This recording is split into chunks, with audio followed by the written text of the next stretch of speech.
নমস্কার, news hour prime নিউজে আপনাদের সবাইকে স্বাগত। আমি রয়েছে আপনাদের সাথে মীনাক্ষী। চোখ রাখছি খবরে। প্রাকৃতিক সম্পদগুলো ব্যবহারের মধ্য দিয়ে রাজ্যের আর্থ সামাজিক উন্নয়নে গুরুত্বপূর্ণ ভূমিকা নিতে পারে রিলায়েন্স গ্রুপ। এই বিষয়ে পদক্ষেপ নেবার জন্য বৈঠকে আহ্বান জানানো হয়েছে তাদেরকে বলে বিধানসভায় জানিয়েছেন মুখ্যমন্ত্রী ডাক্তার মানিক সাহা।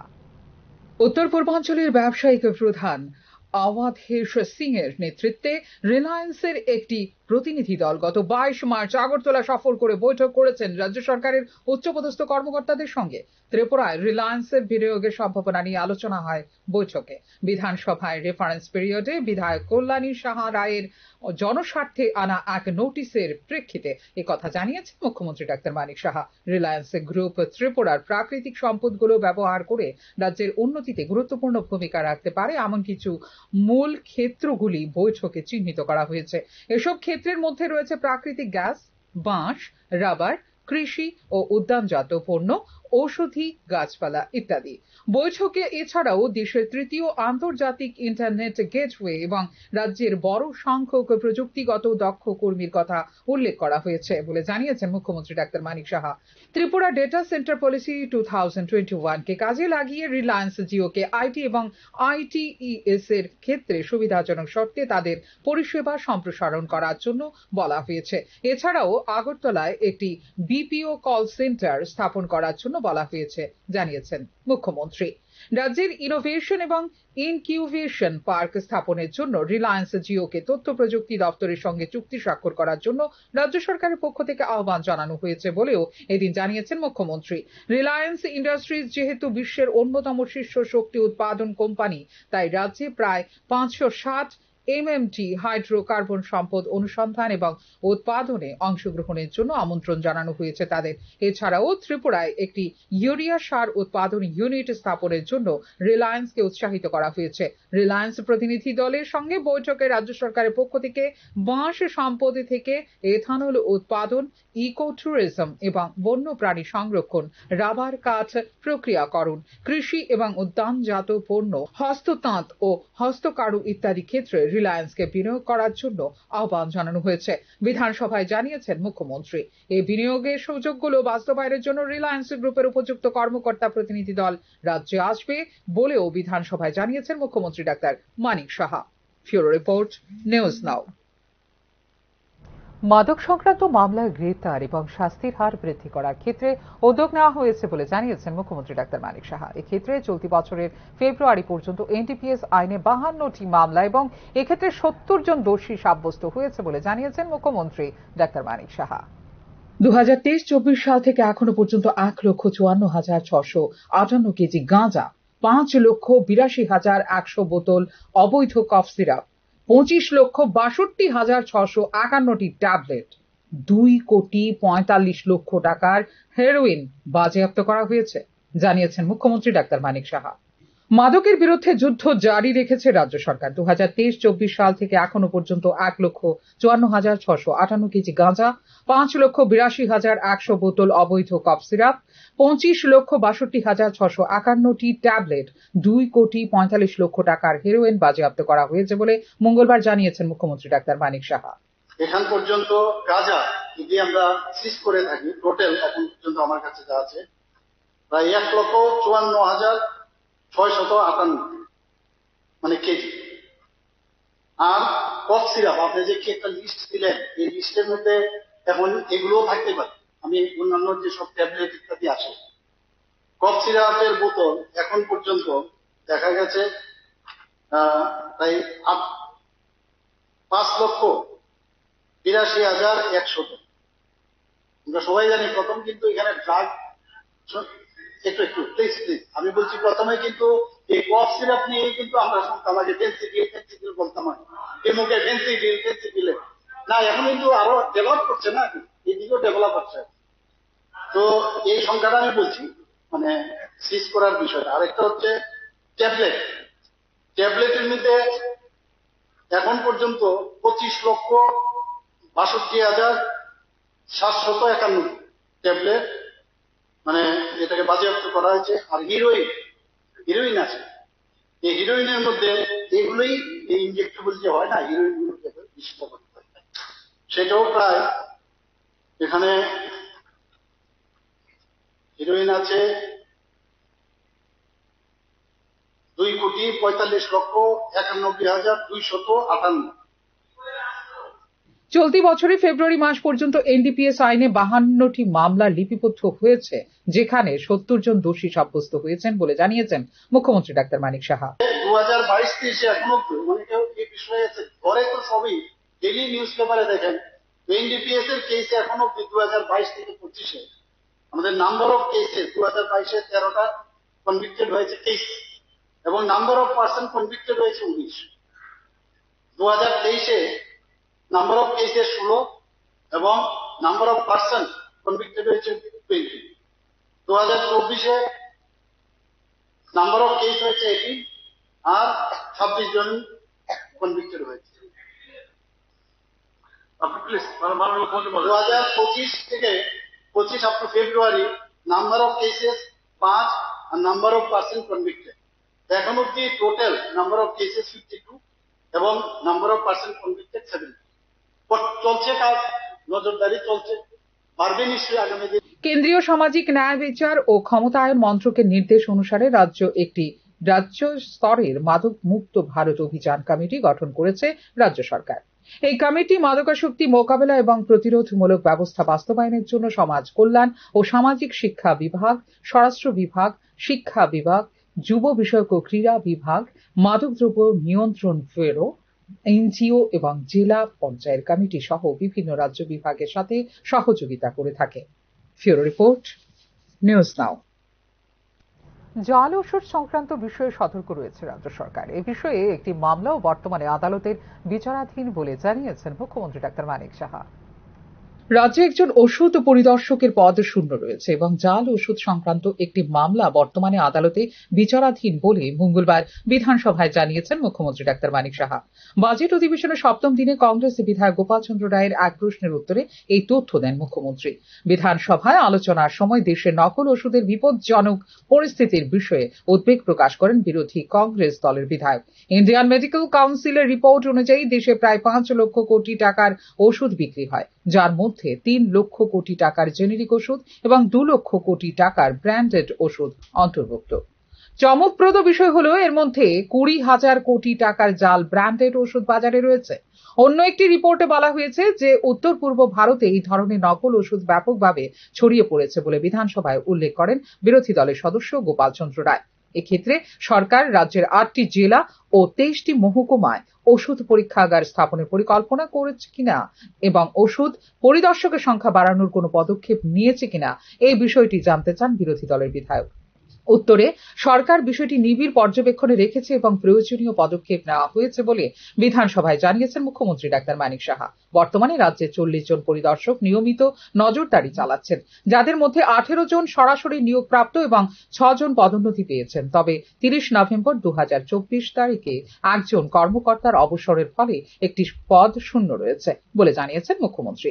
জাল ওষুধ সংক্রান্ত বিষয়ে বর্ধমান ফার্মা মামলার প্রসঙ্গ উল্লেখ করেন মুখ্যমন্ত্রী ডাক্তার মানিক সাহা। সমস্ত বিধায়কেরা বর্ধমান ফার্মা মামলার বিষয়ে অবগত আছেন। এই মামলার তদন্ত চলমান রয়েছে।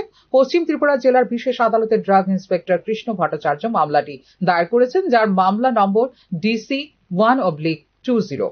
এই মামলার সাক্ষ্য গ্রহণ 21 জানুয়ারি 2025 সম্পন্ন হয়েছে এবং পরবর্তী শুনানি 5 মে 2025 নির্ধারিত রয়েছে বলে বিধানসভায় জানিয়েছেন মুখ্যমন্ত্রী ডাক্তার মানিক সাহা।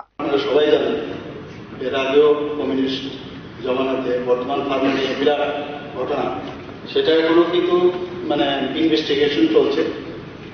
আমিও এই বিষয়ে অবগত এবং এই যে ফার্মা কোম্পানির মালিক যথাক্রমে শ্রীমতী মীনাক্ষী জয় এবং শ্রীযুক্ত MC জয় এর বিরুদ্ধে 20/11/2013 ইংরেজিতে পশ্চিম ত্রিপুরা জেলার বিশেষ জাজের আদালতে শ্রীমতী কৃষ্ণা ভট্টাচার্য, যিনি ইন্সপেক্টিং অফিসার ড্রাগস, মাত্র একটা মামলা নথিভুক্ত হয় এবং কেস নাম্বার হচ্ছে DC-0120।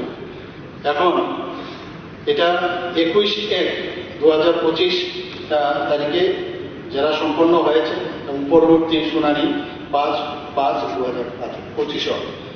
বাকি আপনি যেটা বললেন এতগুলো ইন্সপেক্টর আছে, কোথায় আরো দেওয়া যায় কিনা, আর স্পেসিফিক যদি আপনার কাছে খবর থাকে যে ওই জায়গায় ভেজাল মানে ওষুধ, তাহলে আমার 1.5 বছর আগে নিশ্চয়ই আমরা দেখব। পরবর্তী সরকার নকল ওষুধের বিরুদ্ধে কঠোর ব্যবস্থা গ্রহণ করছে এবং বিধায়ক শ্রী রায় যদি কোনো নির্দিষ্ট ঘটনা সম্পর্কে অবগত থাকেন তবে সরকারকে জানানোর অনুরোধ রাখছি বলে এদিন বিধানসভায় জানিয়েছেন মুখ্যমন্ত্রী doctor Manik Saha. Bureau report, news now. মঙ্গলবার অনির্দিষ্টকালের জন্য মুলতবি ঘোষণা হল বিধানসভার বাজেট অধিবেশন। সমাপ্তি দিনে অধিবেশনে উপস্থিত হননি বিরোধী বেঞ্চের সিপিআইএম বিধায়করা। সপ্তাহব্যাপী চলা বাজেট অধিবেশনে স্পিকারের ভূমিকা নিয়ে ক্ষিপ্ত হয়ে অধিবেশন বয়কট করার সিদ্ধান্ত নিয়েছিল বিরোধী দল সিপিআইএম সমর্থকরা। স্পিকারের পক্ষ থেকে তাদের অভিযোগ এবং বক্তব্য শুনতে অসম্মতি প্রকাশ করায় বাজেট অধিবেশন বয়কট করার সিদ্ধান্ত নেওয়া হয়েছে বলে জানিয়েছেন সিপিআইএম বিধায়করা। এই বয়কটের ফলে বাজেট অধিবেশনের শেষ দিনেও বিধায়করা অনুপস্থিত ছিলেন। বিরোধী বেঞ্চের সিপিআইএম বিধায়করা এদিকে বিরোধী দলের সিদ্ধান্তের নিন্দা জানানো হয়েছে ট্রেজারি বেঞ্চের পক্ষ থেকে।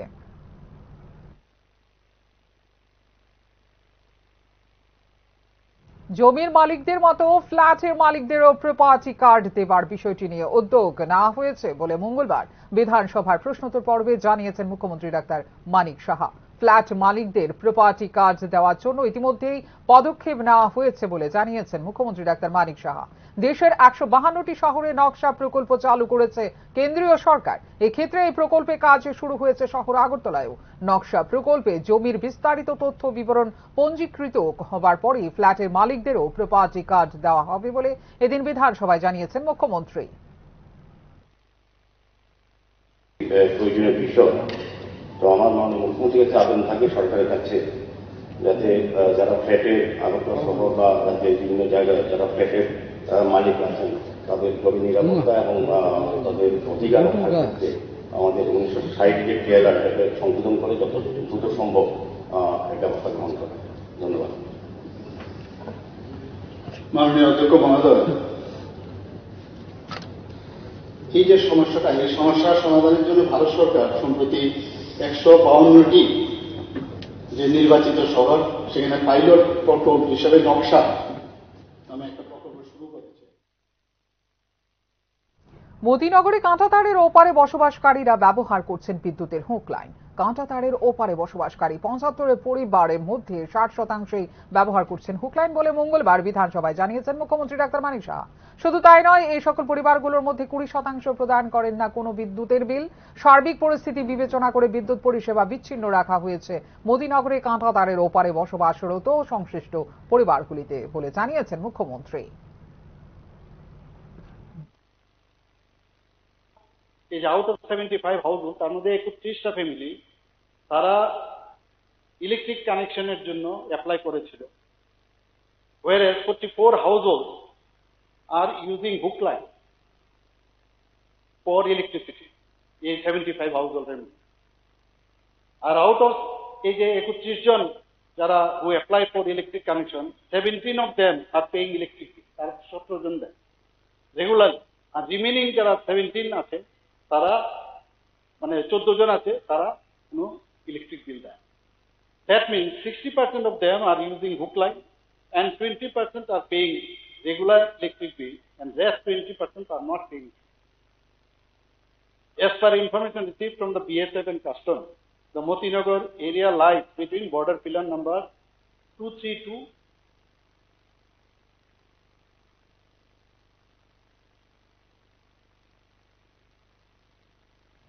নতুন অভিবাসন বিল আইনে পরিণত হলে ত্রিপুরায়ও তা লাগু করা হবে বলে মঙ্গলবার বিধানসভায় জানিয়েছেন মুখ্যমন্ত্রী ডাক্তার মানিক সাহা।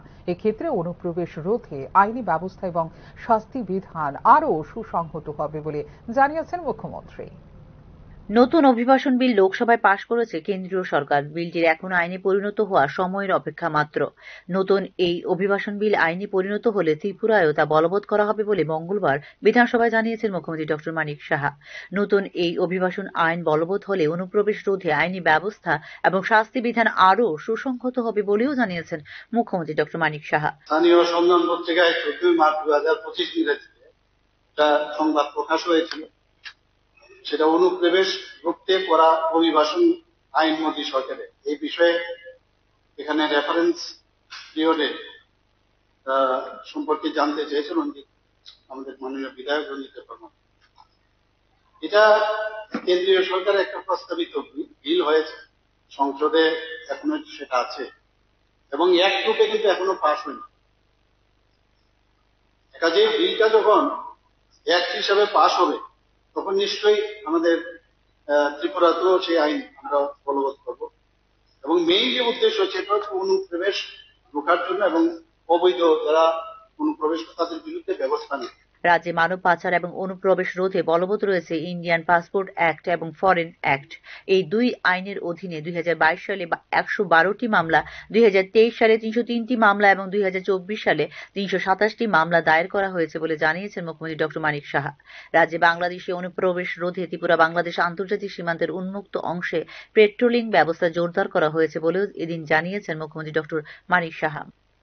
এখন বর্তমানে আমরা কি করছি, এখনো ত্রিপুরাতে আমরা জানি পুরো ত্রিপুরার 3 দিকেই বাংলাদেশের সাথে আমাদের বর্ডার, তো সেখান থেকে ইন্ডিয়ান পাসপোর্ট অ্যাক্ট এবং ফরেন অ্যাক্ট এই দুইটি আইন আমরা ব্যবহার করছি। এর মধ্যে যারা অবৈধ অনুপ্রবেশকারী বা সীমান্ত যারা টাউট আছে, যারা দালাল, তাদের বিরুদ্ধে বিভিন্ন আমরা মামলা করছি এবং এর মধ্যে আমার কাছে যা রিপোর্ট আছে বিগত 2022 সনে 112টি মামলা, 2023 সনে 303টি মামলা, 2024 সনে 327, অর্থাৎ ইন্ডিয়ান পাসপোর্ট অ্যাক্ট এবং ফরেন অ্যাক্ট সেই আমরা এখন নিচ্ছি। তাছাড়া মানব পাচার দমনে হিউম্যান ট্রাফিকিং যেটা আছে সেখানেও পুলিশ প্রশাসন নিয়মিত রূপে বিভিন্ন পদক্ষেপগুলো নিচ্ছে। মানব পাচার এবং অনুপ্রবেশ নিয়ন্ত্রণ করতে রাজ্যে সক্রিয় রয়েছে জেলা ভিত্তিক এন্টি ট্রাফিকিং ইউনিট। এছাড়াও অবৈধ বাংলাদেশি গ্রেপ্তারে রেল স্টেশনের সঙ্গে যুক্ত যানবাহন এবং রেল স্টেশন সংলগ্ন সংশ্লিষ্ট এলাকায় নজরদারি রাখা হচ্ছে বলেও এদিন বিধানসভায় জানিয়েছেন মুখ্যমন্ত্রী doctor Manik Saha. Bureau report, news now. রাজ্যের আর্থিক শৃঙ্খলার প্রশংসা করেছে ষোড়শ অর্থ কমিশন। এই ক্ষেত্রে কর্মচারীদের দেনা পাওনা নিয়ে ইতিবাচক পদক্ষেপ নেবে ষোড়শ অর্থ কমিশন। মঙ্গলবার বিধানসভার প্রশ্নোত্তর পর্বে এই প্রত্যাশা ব্যক্ত করেছেন অর্থমন্ত্রী প্রণজিৎ সিংহ রায়। বিরোধী দল কংগ্রেসের পক্ষ থেকে আনা এই বিষয়ে এক প্রশ্নের জবাবে সরকারি কর্মচারীদের বকেয়া 22% মহার্ঘ ভাতার সুরাহা হবে বলে জানিয়েছেন অর্থমন্ত্রী প্রণজিৎ সিংহ রায়। অর্থনৈতিক স্বচ্ছতা বা আমাদের যেটা দেখে 16th ফিনান্স কমিশন আমাদেরকে প্রশংসা করে গেছেন, আমাদের সেই সমস্ত দাবিগুলো আমরা আমাদের তরফে রাখা হয়েছে। আমাদের বিশ্বাস সেগুলো হবে। আর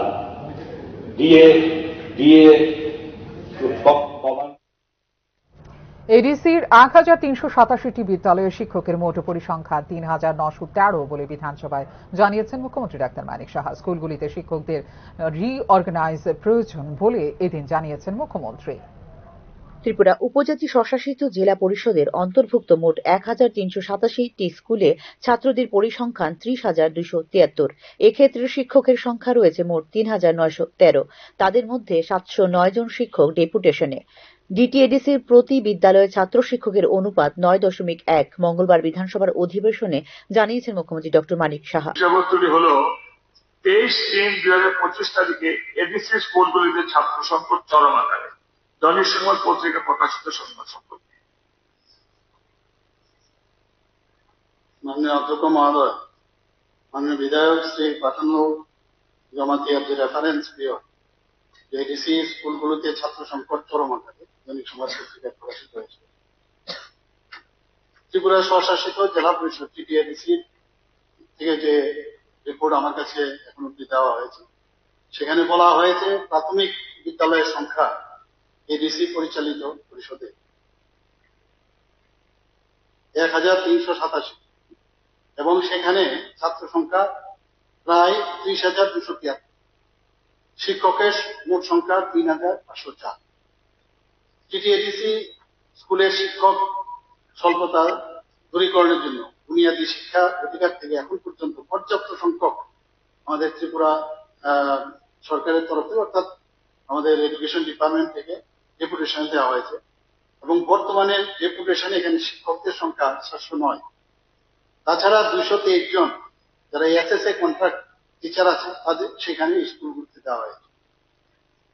জাতীয় স্তরের প্রাথমিক বিদ্যালয়গুলিতে যে ছাত্র শিক্ষকের যে অনুপাত সেখানে দেখা গেছে 21:1 এবং এটা প্রাথমিক বিদ্যালয়গুলি উচ্চ বুনিয়াদিতে ছাত্র। ত্রিপুরা উপজাতি স্বশাসিত জেলা পরিষদের শিক্ষা ব্যবস্থা বেতন বহির্ভূত খাতে দেওয়া হয় 1 কোটি টাকা। এছাড়া মেরামতে এবং অন্যান্য বিষয়ে দেওয়া হয় 1 কোটি 20 লক্ষ টাকা। বিদ্যালয়গুলোর শৌচাগার, গ্রন্থাগার, পানীয় জল ইত্যাদি ব্যবস্থাপনার জন্য 188 কোটি টাকা দেওয়া হয়েছে বলে এদিন জানিয়েছেন মুখ্যমন্ত্রী ডক্টর মানিক সাহা।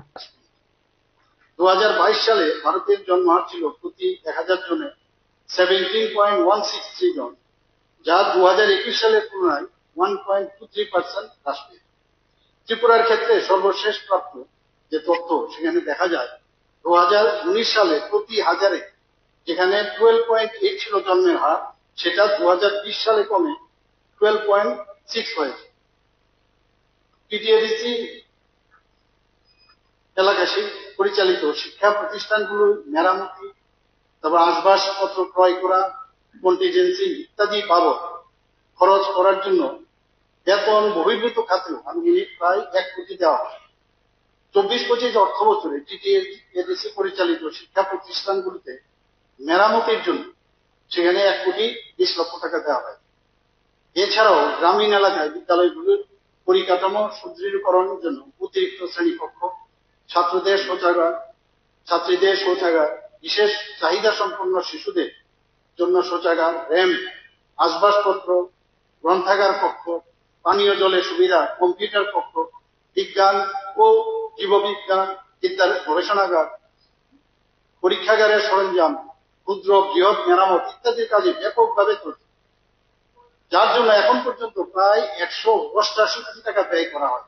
ত্রিপুরা উপজাতি স্বশাসিত জেলা পরিষদের বিদ্যালয়গুলিতে পিএম পোষণ অর্থাৎ মিড ডে মিল প্রকল্পে 2024-25 অর্থ বছরে বরাদ্দ রয়েছে 5 কোটি 38 লক্ষ টাকা, যার মধ্যে ইতিমধ্যেই দেওয়া হয়েছে 4 কোটি 94 লক্ষ টাকা। কস্তুরবা গান্ধী বালিকা বিদ্যালয় আবাস প্রকল্পে এডিসি এলাকায় নির্মাণ করা হয়েছে 15টি হোস্টেল। এছাড়া নেতাজি সুভাষ আবাস প্রকল্পে এডিসি এলাকায় নির্মাণ করা হয়েছে 9টি হোস্টেল। পিএম জনমন এবং গ্রাম উৎকর্ষ প্রকল্পে এডিসি এলাকায় আরও 39টি হোস্টেল নির্মাণ করার অনুমোদন দিয়েছে কেন্দ্রীয় সরকার। উপজাতি স্বশাসিত জেলা পরিষদের বিদ্যালয়গুলিতে ছাত্রছাত্রীদের এনরোলমেন্ট বৃদ্ধি করার জন্য সর্বাত্মক উদ্যোগ নেওয়া হয়েছে বলে জানিয়েছেন মুখ্যমন্ত্রী ডক্টর মানিক সাহা।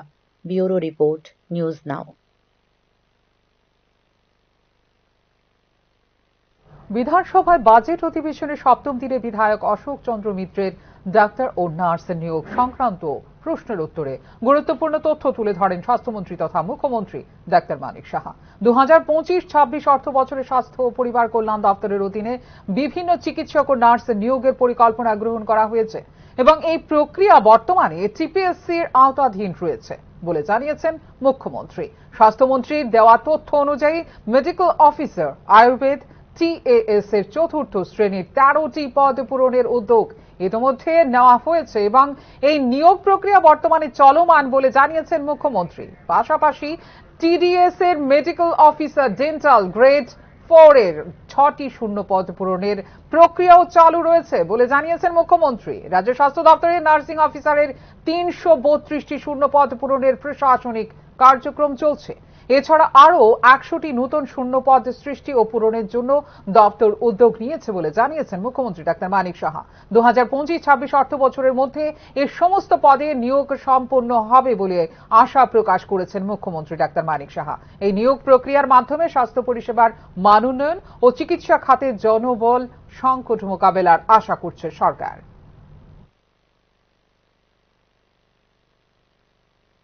এই মুহূর্তে নিয়ে নিচ্ছে ছোট্ট বিজ্ঞাপন বিরতির পর ফিরে আসবো অন্যান্য খবরে। সঙ্গে থাকবেন। আপনি দেখছেন নিউজ নাও, আমরা জানি কোনটা খবর। প্রথম আলো এলো শুদ্ধ সকাল, শুদ্ধ সলিলে আজ বাজালো ত্রিতাল, মন্দিরে শুদ্ধ পূজার ধ্বনি, অগ্নি শুদ্ধ হলো সিঞ্জিনি, পরিণীতা নারী তুমি অনুপমা, শুদ্ধ সোনায় সাজো হে নিরুপমা। শুদ্ধতার স্বর্ণ মন্দির, কালিকা জুয়েলার্স, আগরতলা। একটু চেষ্টাতেই দুল লেগে যায় নববধূর কানে, একটু চেষ্টাতেই মানিয়ে নেওয়া যায় বিবাহিত জীবনে। নানা অনুভূতি জড়ানো বিয়ের গয়না। শ্যাম সুন্দর কোম্পানি জুয়েলার্স। আপনি দেখছেন নিউজ নাও, আমরা জানি কোনটা খবর। বিরতির পর স্বাগত। চোখ রাখছি অন্যান্য খবরে। মঙ্গলবার থেকে শুরু হলো চৈত্র মেলা। রাজধানীর শকুন্তলা রোড এলাকায় শুরু হওয়া এই চৈত্র মেলা চলবে আগামী 14 এপ্রিল পর্যন্ত। আগরতলা ছড়িয়ে রাজ্যের বিভিন্ন জায়গার পাশাপাশি সুদূর উত্তরপ্রদেশ থেকেও আগত ব্যবসায়ীরা পশুরা সাজিয়ে বসেছেন এই চৈত্র মেলায়। পয়লা বৈশাখকে সামনে রেখে বিনে পয়সায় ব্যবসায়ীদের এই 15 দিন রাস্তায় ব্যবসা করার সুযোগ করে দিয়েছে আগরতলা পুর নিগম।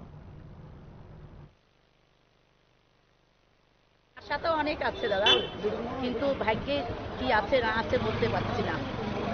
কিসের দোকান দিচ্ছে? কিসের দোকান? বেডশিট, মশারি, বালিশের কাভার, কোল বালিশের কাভার, এগুলো প্রাইস মাল।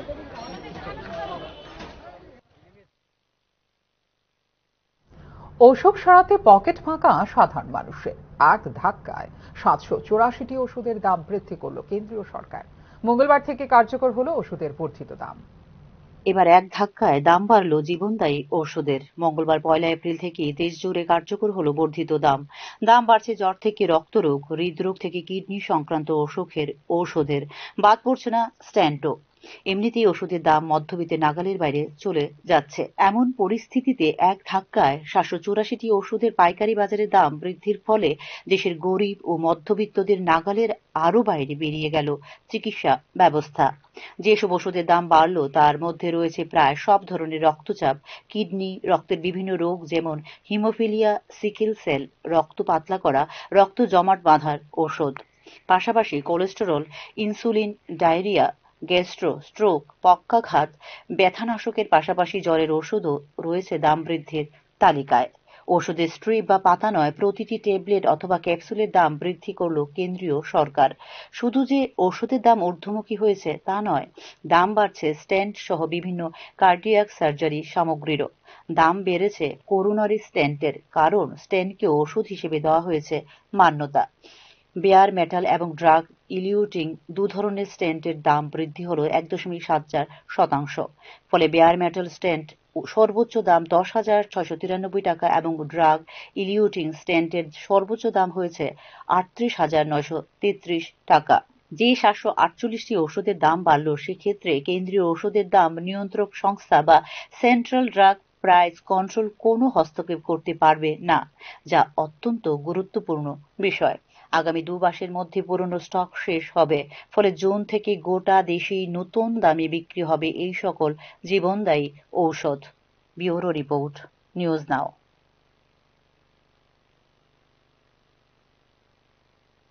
পশ্চিম ত্রিপুরা জেলার অন্তর্গত মতিনগর সীমান্তের ওপারে নাগরিকদের সঙ্গে বিমাতৃ সুলভ আচরণ করছে বিএসএফ এর একাংশ। এই অভিযোগে মঙ্গলবার মানবাধিকার কমিশনের ডেপুটেশন প্রদান করল ত্রিপুরা প্রদেশ কংগ্রেস কমিটি।